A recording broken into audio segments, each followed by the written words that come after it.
पहले यूपी में कट्टे बनते थे, आज वहाँ पे ब्रह्मोस मिसाइल बन रहा है और एक्सपोर्ट हो रहा है। ये यूपी में आप आज की बात कर रहे हो। आपको 1971 का युद्ध याद है, भारत पाकिस्तान का? 1971 का युद्ध याद है भारत पाकिस्तान का? याद है ना? तो उसमें जो मशीन गन इस्तेमाल हुई थी ना, वो कानपुर की फैक्ट्री में बनती थी और आज भी वो सबसे ज्यादा डिमांडिंग है। ये तब भी फैक्ट्री चलती थी। आज आप कह रहे हो कि ब्रह्मोस बनती है, तो आज की बात नहीं है। आज ब्रह्मोस बननी शुरू हुई तो उससे पहले भी वहां बनती थी। अगर आपके पास जानकारी नहीं है, आपको सबूत दिखा दूं मैं बाकायदा, बताइए जिसकी आप बात कर रहे हैं। कह रहे तब भी यहाँ ही बनता था और अभी भी बन रहा है। आज ये सब कुछ बनना शुरू हो गया, तो मैं आपको उस चीज का दिखा देता हूँ सबूत। ये देखिए, ब्रह्मोस की आप बात कर रहे हो, कानपुर की मैग मशीन गन, पाक युद्ध में बनी हीरो। हिंदुस्तान की छपी हुई खबर है, मैं अपने मनमर्जी की खबर कभी नहीं लाता। आप कह रहे हो कि आज मजबूत हुआ है, तो पहले भी मजबूत था बॉस। ये हिंदुस्तान अखबार की छपी हुई खबर है। आपने ब्रह्मोस की बात कर रही, ब्रह्मोस उससे पहले भी बन रही थी। आप जिस चीज में भ्रम में जी रहे हो, आप लोग असलियत में नहीं जी रहे, भ्रम में जी रहे हो। आप लोगों के सामने फैला दिया जाता है ये इससे पहले कभी नहीं हुआ, ये इससे पहले कभी नहीं हुआ। आज जब कांग्रेस का शासन था 1974 का पोखरण परमाणु परीक्षण याद है आपको? स्माइलिंग बुद्धा किसने कराया था? कांग्रेस के शासनकाल में इंदिरा गांधी ने। गर्दन क्यों हिला रहे हो आप? किसने कराया था? अरे एक मिनट देखिए, ये आप लोगों की सबसे बड़ी कमी है। एक मिनट भाई साहब, एक मिनट सुनिए। अरे सुन लीजिए, प्रतिबंध लगाया था। पहला परमाणु परीक्षण कब हुआ था? 1974 में, स्माइलिंग बुद्धा के नाम से। सक्सेस वो हुआ था, जब परीक्षण हुआ था तो सक्सेस भी हुआ था। दूसरा जो है, नहीं, आप इस बात में गलत साबित हो रहे हो। और दूसरा जो हुआ वो अटल बिहारी जी के टाइम में हुआ। ये बात सही है कि अटल बिहारी जी के टाइम में हुआ। पहला चंद्रयान कब गया? 2008 में गया या नहीं गया? 2008 में। शासन किसका था? कांग्रेस का।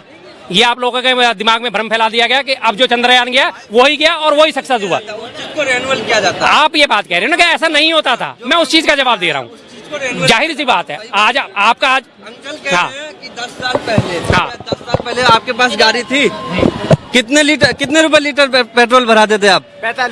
45। 10 साल पहले तुम्हारे पास गाड़ी था, आज पेट्रोल तो देख रहे हो गाड़ी था। क्या बात करते हैं यार तुम? तुम्हारी भी बात करो, तुम अपनी बात करो। मेरे घर में सिलेंडर था, कितने का उठता था उसका सिलेंडर? 300। अभी कितने का उठता है? 1100। अब इधर सुनो, अब कितने सिलेंडर है वो देखो। अब सिलेंडर का फायदा क्या है जब भरवा नहीं पाएगा? एक बात बताओ, आप सुनो मेरी बात सुनो। 10 साल पहले आपके पास गाड़ी था ना? 10 साल पहले किराया कितना लगता था? डीटीसी बस में 10 साल पहले किराया कितना लगता था? 1 रुपया लगता था ना? किसकी सरकार थी? कांग्रेस की थी। ठीक है, वो जो मुनाफा बढ़ रहा है उसके बाद भी आप कर्ज ले रहे हो विदेश से, वो सब पैसा कहाँ जा रहा है? हाँ, कहाँ जा रहा है? कर्जा क्यों बढ़ रहा है देश में? कह रहे कि देश खोखला हो रहा है कर्जा। आज सुनो, नीरव मोदी सुनो, आज इसी का सबूत है कि आज हमारा परिवहन मंत्री कहता है, सुनो, परिवहन मंत्री कहता है कि काम करने की नियत होनी चाहिए और हमारे पास पैसों की कोई कमी नहीं है। और 1 लाख करोड़ की लागत से दिल्ली मुंबई हाईवे बन रही है और जहाँ भी बन रहा है ये विकास हो रहा है, देश की चांद पे जा रहे हैं, हर तरह से विकास हो रही है। और ये कर्जा गिना रहे हैं, कर्जा तो कांग्रेस ने करी। सुनो, कर्जा बढ़ा है तो गिनाइए। सुनो, कांग्रेस ने जो कर्जा करा वो जेब में रखा। आज जो कर्जा हो रही है वो देश के विकास में लग रही है, युवा के लिए लग रही है, गरीब के लिए लग रही है, महिला के लिए लग रही है। देश के चौमुखी विकास हो रहा है। इसलिए इनको अगर ये सब विकास नहीं दिख रहा है, इनको ये दिख रहा है कांग्रेस की शासनकाल में। पॉइंट टू पॉइंट जवाब दे देता हूँ। 1 मिनट बेटा, 1 मिनट बस। हाँ, आपने बोला कि कांग्रेस उसका 1 लाख करोड़ रुपए उस पे हाईवे में प्रोजेक्ट में लग रहा है। 1 लाख करोड़ रुपए, और कर्जा कितना है हमारे पास? 150 लाख करोड़ रुपए। बाकी 149 लाख करोड़ कहाँ गया भाई साहब? है कोई हिसाब किताब? नहीं होगा ना। बाकी 149 लाख करोड़ का है? नहीं है, बात खत्म। सब है। और ये अगर सारी चीज होती तो फिर मोदी जी को देश की जनता बार बार क्यों चुन रही है? हटा देती। आप ये नजरिए को अगर देखता आप सुनो, ठीक है, कर्जा है, सब कुछ है, तो देश की जनता बार बार मोदी को क्यों चुन रही है? हटा देती। काट की हांडी एक बार चढ़ती है, कभी कभी गलती से दूसरी बार भी चढ़ जाती है, लेकिन लोगों को अकल आ जाएगी तो तीसरी बार इनको उतार के फेंक देंगे। और आप इतने लोकप्रिय प्रधानमंत्री हैं, आपके प्रधानमंत्री इतने ज्यादा कामयाब हैं, सब कुछ है, इस बार ईवीएम हटाइए। सर, मेरे भी प्रधानमंत्री है, लेकिन मुझे दुख है कि वो मेरे प्रधानमंत्री हैं। मैं तो साफ कहता हूँ, आप मेरे ऊपर मुकदमा दर्ज करा दो, मैं मानता हूँ इस चीज को। हाँ, हाँ पाकिस्तान के प्रधानमंत्री कहता था हिंदुस्तान के जो है वो जनानी के तरह बात करते हैं, हमें भी तो दुख हुआ था। तो ये दुख तब क्यों नहीं हुआ जब वो नवाज शरीफ के हैं उसकी माँ के लिए शॉल लेके गए, बिरयानी खाने चले गए बिना बताए? ये दुख तब क्यों नहीं हुआ? ये दुख तब क्यों नहीं हुआ? जवाब भी यही शक दिया था कि प्रधानमंत्री सुनो क्या दिया? उड़ा के हाँ हाँ तुम्हें बोलने की हक नहीं है, हम अपने प्रधानमंत्री को जो कुछ कहे ये आपने जाके उसकी प्रधानमंत्री की माँ को जाके शॉल उड़ा दिया, उसके घर में जाके बैठ के बिरयानी खा ली। किस लिए? क्योंकि उसने कभी हमारे प्रधानमंत्री को देहाती औरत कहा था, हैं? इसलिए आपने जाके उसकी माँ का सम्मान करा कि वाह माँ आपने कितने बढ़िया बेटा जन्म दिया कि जिसने हमारे प्रधानमंत्री को ऐसा बोला है, और जाके बिरयानी खा ली कि वाह भाई वाह मैंने बहुत बढ़िया बात बोली, तूने मेरा पेट भर दिया है। और बिना बताए, बिना कैबिनेट की इन्फॉर्मेशन के, बिना सिक्योरिटी क्लियरेंस के आप सीधे वहां पहुंच गए। और अटल बिहारी वाजपेयी जी बिना किसी को बताए यहाँ से लाहौर बस सेवा यात्रा में चले गए थे। क्यों भाई साहब? सुनो अरे सुनो सिद्धू साहब, अरे सुनो सिद्धू साहब का क्या मतलब है? सिद्धू साहब है कौन? एक मिनट, कौन है सिद्धू? क्या है सिद्धू? कहीं का मुख्यमंत्री है, कहीं का प्रधानमंत्री है, गृह मंत्री है, राज्यपाल है, सांसद है? क्या है आज की डेट में सिद्धू? क्या है साथ? अरे कांग्रेस के ऐसे 50 लीडर है और 50 लीडर के पाकिस्तान में संबंध है। सुनिए मेरी बात, सुनिए। पुरानी दिल्ली में हजारों लोग रहते हैं जिनके जहाँ पे आज भी रिश्तेदारी पाकिस्तान में मौजूद है। अगर वो लोग जाएंगे तो आप इन पे आवाज उठा के खड़ा करोगे तू पाकिस्तान क्यों गया? हैं भाई, उनकी रिश्तेदारी है, वो चला गया, हमें उससे क्या लेने देने सिद्धू से? हैं क्या था वो? किस हैसियत से गया था? क्या वो सरकारी हैसियत से गया था? ये बताइए आप मुझे। सरकारी हैसियत से गया था? नहीं ना। फिर बात होती है सरकारी हैसियत वाली बात। हाँ बोले। अच्छा क्या? ये सर को प्रधानमंत्री मोदी साहब नहीं चाहिए, फिर इन्हें कौन चाहिए बता दीजिए? किसी का नाम तो बोलिए। कौन चाहिए? मोदी इन में से बहुत काबिल आदमी है, कोई भी बन जाएगा।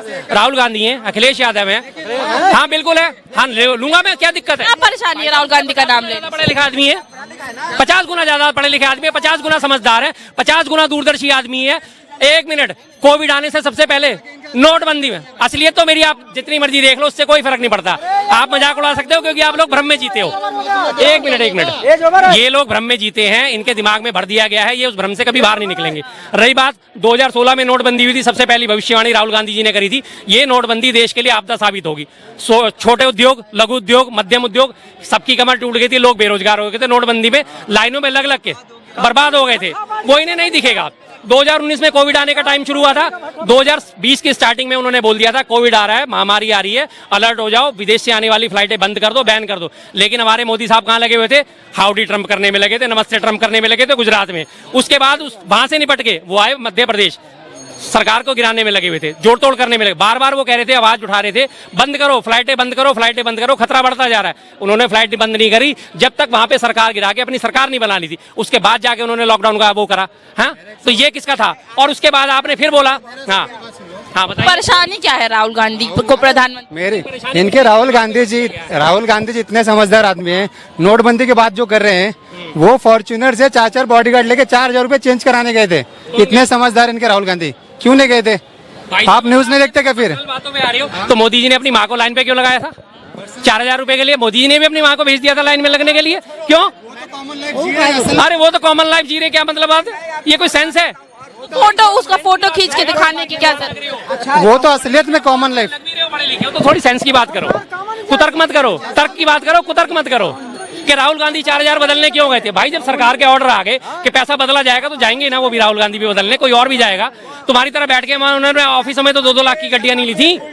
पूरे बीजेपी के ऑफिस में बक्से भर भर के नोट पहुंचे थे, 83,000 करोड़ रुपए। सुनिए मेरी बात, अब आप अरे सर फॉर्च्यूनर में सरकारी मिली हुई है, आप जब जानकारी नहीं रखते तो क्या बात करोगे यार? आप हद हो गई यार, इतने पढ़े लिखे इंसानों की ऐसी बात कर रहे हो।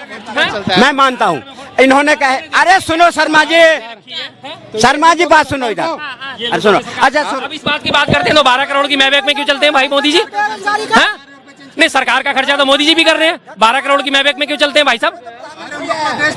हाँ? वाह, कोई सेंस है, कोई तर्क है?